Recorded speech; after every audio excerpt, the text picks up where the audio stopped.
All right, you're back. Woohoo! I got more done. Look, I took out the big one, and then wait till you see the spinach that I got out of it. Yeah, this is spinach that made it through the winter and then started growing again. Check it out. Wait a minute. Look at that beast. Woo-wee! That's something else. Anyway, what we got going here is it only really had that growing in there, and then I got all the roots out of it and put some new dirt in here and stuff, mixed her all up, got her ready to go. And then, like I told you, I poked my little holes down at 1/4 or 1/2 inch, depending on what the seeds call for, right? And then I placed all my seeds in there. Now, what this bin is, and what's so important about this one, last year when I planted, I was late in the season when I decided to do it. But thanks to Gardener Josh, well, it was still successful, and it caught up, and it grew like a weed.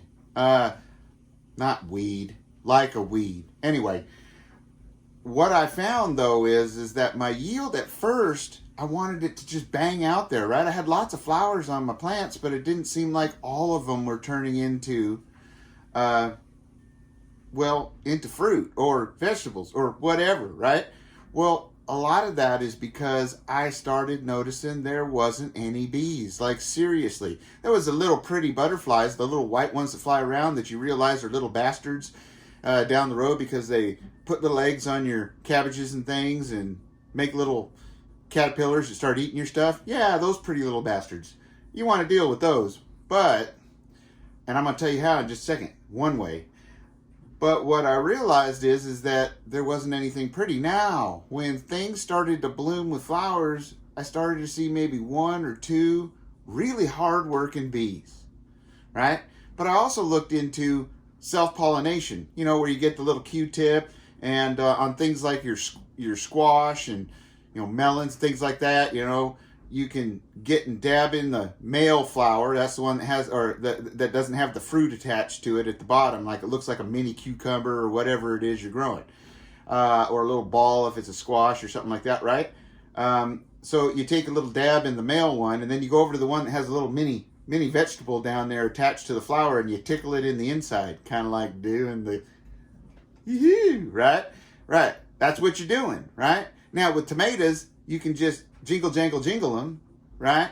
Or one of them electric toothbrushes and just go on the little flowers or the little groups of flowers if it's a cherry tomato. That works great. It also works good with things like eggplants. Because when I did that, it was a little late. I got some really nice eggplants, but then I got all kinds of them, but they didn't quite make it before the end of the season, right? So this year I'm thinking ahead. What I'm doing is I'm planting certain herbs that I already showed you in some of my other videos that I put in there, like rosemary and thyme and all of them, parsley. I did all the herbs, right? And then also flowers to get lots of bees. Now, not only do flowers get you lots of bees, they get you lots of brownie points because it makes the backyard beautiful and special and, well, relaxing, right? Right. Yeah, that's right. So I planted all kinds of flowers, right, to get bees. And some of the flowers keep away bugs, and some of the herbs keep away bugs. So it's all kind of a thing to work together, and you'll see down the road how I work them into the plants, right, to help deal with everything. So what I got going here is, right now in this bin here, and one that's outside, I planted columbines. They were pretty. Look at that. Woo. All right. Then I planted, I like these, morning glories. Now this is kind of a vine thing, so I only planted a few of these. They can grow up on the back fence or something like that. And I used to suck on these as a kid because they taste sweet, right? Right. I don't know if you're supposed to do that. Check first. Anyway, I did some hollyhocks because those are pretty, right? I did some sunflower seeds because them give you seeds, they give you food, and they're pretty, and they attract bees from high up, like a skyscraper saying, "Come over here, bee," right? Right. Got those. Those are dwarf ones for growing down low, right? And then I planted some ones in the other bin that go up high, and then I planted some giants that go way up, right? Then I did this thing, which I can't pronounce, but it kind of almost looks like a type of daisy, but it's not really, but it grows real pretty like one. See, look at that. And then I did some echinacea. Now I'm going to do some research into this one and let you know if this is the echinacea that you can take. If so, it has a medicinal purpose. Isn't that awesome? Right? Right. All right. And then here's the bug one. Marigolds, right? Now here I've got some mixed colored marigolds, right? The usual kind that grow real quick, little pretty flowers, right? And and here we go. This is my bicolored medium size sunflowers, right? Not the giants, but the next size up. Yep, got those. And those are pretty. Okay, and then my favorite. I like daisies. I do. I like daisy flowers. I like girls named Daisy, and I like Daisy Dukes. Okay?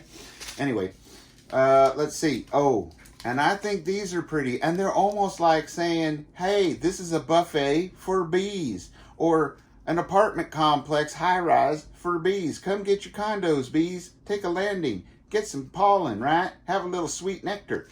Right? Right. Okay. Then I got this. That's my super weapon. It's a giant marigold, right? That's like a bug. To get out of here, bugs. And we're talking bad bugs, not good bugs.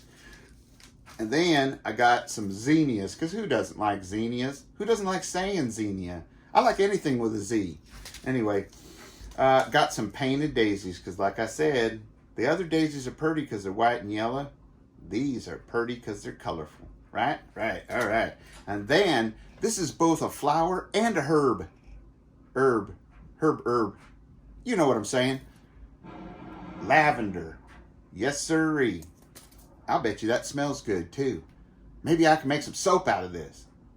I got to look into that. I bet you'd enjoy seeing that. If so, and any other suggestions you have for what I should plant, put it down in the comment section. Be sure to like, share, and subscribe. Especially share. We're slowing down a little bit. We need to get to that 4,000 so we can do the giveaway. And always be sure to be safe, secure, always aware of your surroundings, and prepared for anything that may come your way. Now, I love all of you guys. Adios.